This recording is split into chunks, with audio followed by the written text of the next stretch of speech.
இன்னைக்கு காலையில times of India என்கிற பத்திரிகையில் வந்து ஒரு செய்தியை அரசனுடைய கவனத்துக்கு கொண்டு வர வேறொன்றும் அல்ல. ஆனால் இப்பொழுது அந்த இடத்தை மாற்றி விட்டு 1 கோடி ஏறத்தாழ 30 லட்சம் ரூபாய் செலவில் எங்க அண்ணன் கலைஞர் தான் நாமக்கல் மாளிகை அந்த 10 மாடி கட்டடத்தை கட்டி கொடுத்தவரை எங்க அண்ணன் கலைஞர் தான். இப்ப அந்த இடத்துக்கு முதலமைச்சர் போறார். என் கேள்வி என்னன்னா, அது அவருடைய விருப்பம். யார் எந்த அறையை வைப்பது அவருடைய விருப்பம், யார் எந்த டிரைவர் வச்சுக்கிறது என்பது அவருடைய சொந்த விருப்பம். அதில் நான் தலையிட முடியாது. ஆனா இவ்வளவு திட்டங்கள் எல்லாம் இந்த நாட்டுக்கு கொடுத்த அறை இப்படி இருக்கிற பொழுது எங்க அண்ணன் கலைஞர் கட்டிருக்கிற அந்த அறைக்கு போறார் என்பதில் எனக்கு தனிப்பட்ட ஒரு விதத்தில் மகிழ்ச்சி தான். இது பிரிட்டிஷ்காரன் கட்டது, அது தமிழன் கட்டது, அது ஒன்றும் மாற்றம் இல்லை.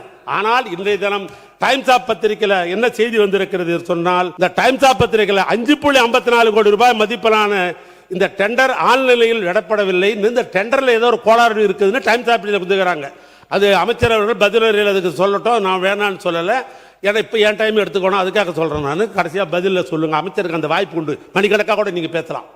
ஆனால் நான் கேட்க விரும்புவது, ஏன் அந்த அறையிலே இருந்து பணியை பார்க்க வேண்டியதானே? ஏன்னா அங்கே தலைமையுடைய சங்கத்தினுடைய தலைவர்கள் அதனுடைய பொறுப்பாளர்கள் பேசுகிறாங்க. இங்கே எங்களுக்கு உணவு அருந்தத்துக்கு இடம் கிடையாது, எங்களுக்கு புழங்குறதுக்கு இடம் கிடையாது, ஓய்வுக்கு இடம் கிடையாது, இந்த இடத்தை முழுமையாக எடுத்துக்கொண்டோம் என்று சொன்னால் நாங்கள் எங்கே போவது என்ற அந்த ஒரு மர்மிங், அதாவது அங்கே பேசப்படுகிறது. அந்த அதிகாரிகள் அலுவலர்கள் பேசுகிறார்கள். அதையும் முதலமைச்சருடைய கவனத்திற்கு இந்த ஆட்சிக்கு கொண்டு வர நான் விரும்புவது, நீங்கள் எப்பவுமே இந்த டெண்டர் விஷயத்தில் நாங்கள் பியூரிசி என்று நாங்கள் சொன்னீங்க. ஆனால் டைம்ஸ் ஆஃப் இந்தியாவில் இன்னைக்கு பக்கம் பக்கமாக இந்த டெண்டர் விஷய பணிகள்லாம் நடந்த பின்பு இப்போ ஆன்லைன் டெண்டர் என்று போடப்பட்டிருக்கிறது என்றெல்லாம் பத்திரிகை வந்த செய்தியை மட்டும் உங்களுடைய கவனத்துக்கு கொண்டு வந்து, மாண்புமிகு பேரவைத் தலைவர்களே, நிறைவாக ஒரு குறளை சொல்லி நான் முடிக்கலாம் என்று நான் கருதுகிறேன். சூற்றி முடிவு துணி செய்தல் அத்துணிவு, தாட்சியுள்ள தாங்கள் தீது அப்படின்றார் வள்ளுவர். சூற்றி முடிவு துணிவைதல் அத்துணிவு, தாட்சியுள் தாங்கள் தீதுன்றார். நான் சொல்லலை, ஐயன் வள்ளுவர் எழுதுனது. அது ஒரு செயலில் ஈடுபாடு முடிவெடுக்குவதற்கு முன்னால், ஒரு செயலில் ஈடுபட்டு முடிவெடுக்கு முன்னால் அச்செயல் விளையும் சாதக பாதங்களை பற்றி ஆராய்ந்து முடிவெடுத்திருக்க வேண்டும்.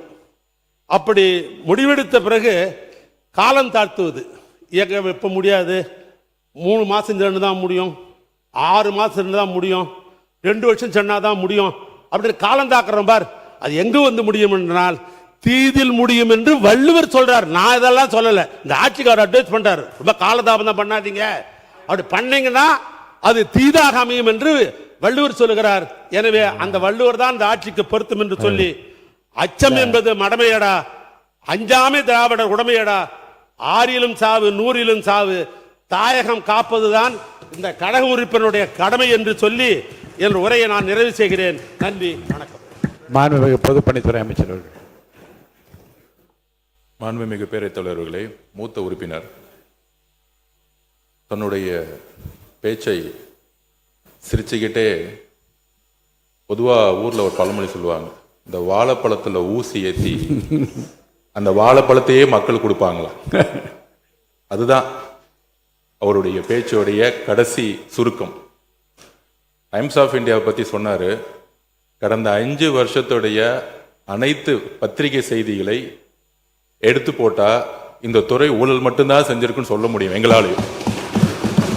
ஸோ மாண்புமிகு பேரவைத் தலைவர்கள் வரும்போதே என்கிட்ட சொன்னீங்க, இன்னைக்கு எதையும் யாரையும் குறைகள் சொல்லாமல் நம்மளுடைய திட்டங்களை பற்றி பேசுங்கன்னு சொன்னீங்க.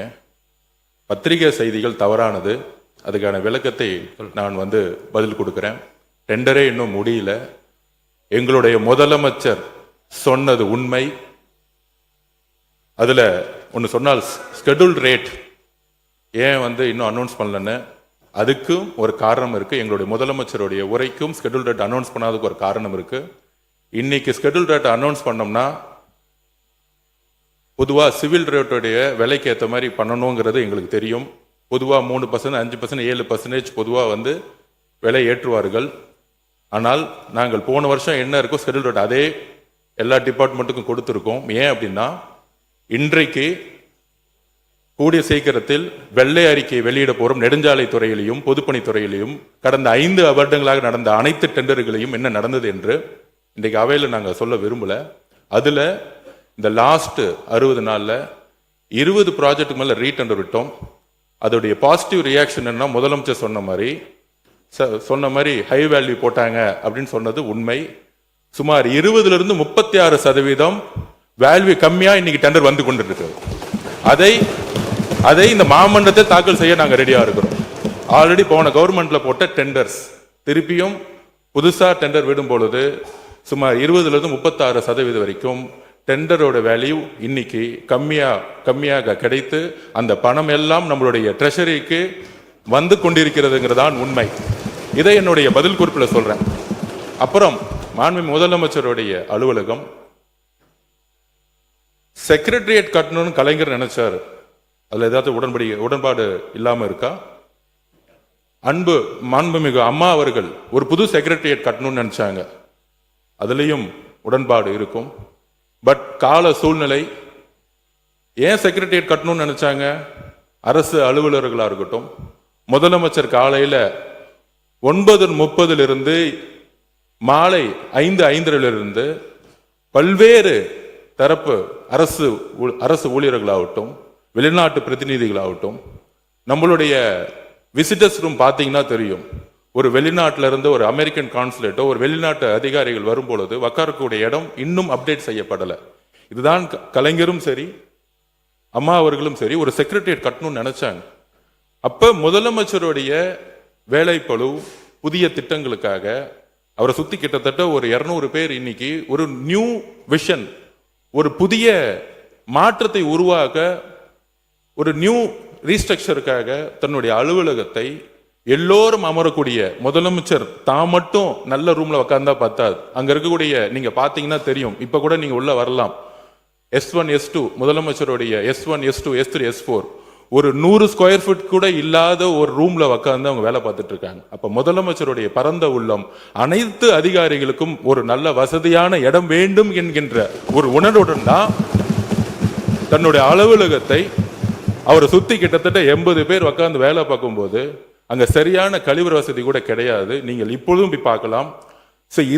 இதற்காக தற்காலிகமாக ஒரு ஏற்பாடுக்காக தான் இந்த இடத்தை மாத்துறாங்களே தவிர, இதை மற்ற உறுப்பினர்கள் சொல்லும் போது கூட இது ஒரு ஒரு அவருடைய வசதிக்கோ அவருடைய தேவைக்கோ அவர் கிடையாது.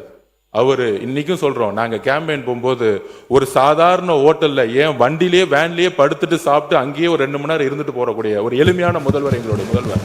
அதனால இந்த தவறான தகவல்களை அவைக்கு எதுவும் தெரிவிக்க வேண்டும் நாம் சொல்கிறோம். மித்த எல்லா கேள்விகளுக்கும் என்னுடைய பதிலறிவில் நான் தெரிவிக்கிறேன்.